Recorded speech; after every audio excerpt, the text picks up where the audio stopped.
Le diabète, cette maladie que la science, que la médecine aujourd'hui, pour laquelle elle n'a pas de traitement de guérison.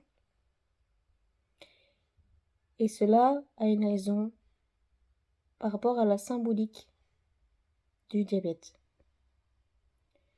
L'insuline étant liée au père, le glucose étant lié à la mère, lorsque le pancréas dysfonctionne, il vient nous réveiller une blessure liée au paternel et au maternel en soi. Cette maladie, elle ne peut guérir que par soi-même. Parce que elle demande un changement.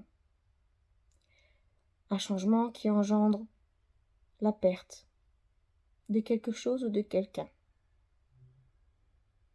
C'est un sentiment de perte en soi, mais ce n'est pas une réalité.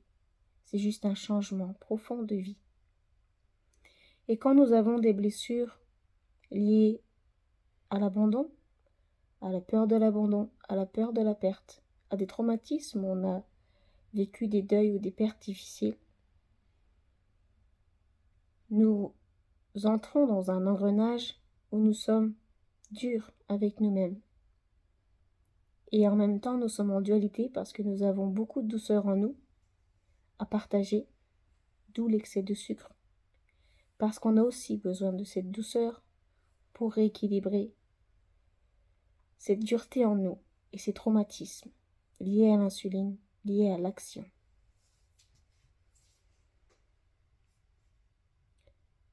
Donc personne d'autre que nous ne peut guérir cette maladie. Ceci étant, elle n'est pas irréversible. Par le fait que la maladie, elle est définie comme étant à vie, psychologiquement, elle passe le message à la personne que toute sa vie, elle aura du soutien, elle aura une présence, elle aura une aide. Et dans ce message, elle lui dit, ce n'est pas ta faute. Tu n'es pas responsable, tu n'es pas coupable. Elle passe ce message à l'inconscient, dans les traumatismes de la perte et de l'abandon.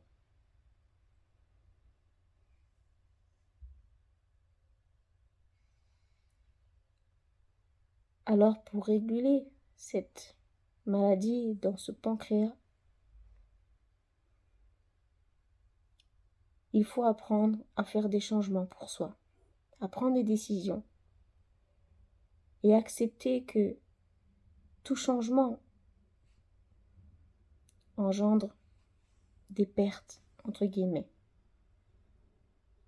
Mais tout ça, c'est pour un renouvellement, une renaissance, pour un dépassement de soi au-delà de ses peurs, au-delà de ses craintes. Les pertes ne sont qu'illusoires. Parfois ne sont que financières, parfois ne sont que de l'ordre du changement de relation, de l'ordre du changement d'habitation. Mais dans la blessure profonde, on a le sentiment de perdre quelque chose, d'abandonner quelque chose, d'abandonner quelqu'un. C'est cela qu'il faut aller guérir quand on a du diabète. La peur de perdre, la peur d'abandonner. On a difficulté à faire des changements, à faire des choix, quand on sait, quand on sent qu'il y a quelque chose derrière qui va nous bouleverser. Et c'est quand on ressent ça qu'il faut se dire qu'il faut le dépasser. Ce n'est pas parce qu'on a des traumatismes en nous du passé qui nous répètent cette peur d'abandon, cette peur de la perte, qu'elle sera réalité si nous faisons ce choix, si nous faisons ce changement.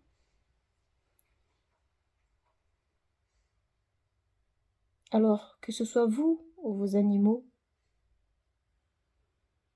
il y a cette notion de perte, d'abandon. Il faut aller le guérir, il faut aller y semer la paix dans les blessures.